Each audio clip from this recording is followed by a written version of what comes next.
We're going to expand on the concept of clarity that we talked about yesterday. I had a few people reach out, and when they said, get specific, what do we really mean by that? So I'm going to give you an example. Yesterday we gave a challenge as far as what we were supposed to do with setting, okay? Somebody who is just working on setting, they're going to go up to the wall, they're going to do the thing we talked about, and they're just going to set and, then they're just going to go through it, right? Okay? And which is great. I mean, that's repetitions. What we're talking about with clarity is being very specific.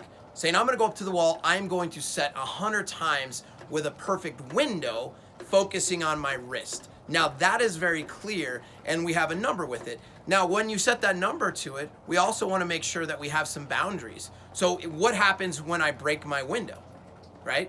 What happens if it doesn't go well? So now all of a sudden I go up to the wall, I have my window that I'm setting, I'm focusing on my wrist, and now I'm just going through, right? And the moment, let's say I break my window, okay, that's a boundary. I stop.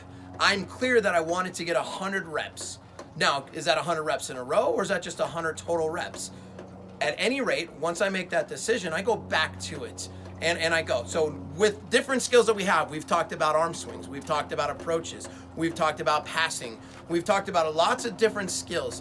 The moment that you start using clarity means when you take an approach, you could go out and do approaches for 30 minutes and get them done, or you could go out there and you could have specific purpose with every single approach. Maybe for you, it's the concept that when I take my last step and I drive, I'm going to get my lean back so I can get into that position. And for you, that might be the concept that you need in order to get a little bit further within that skill.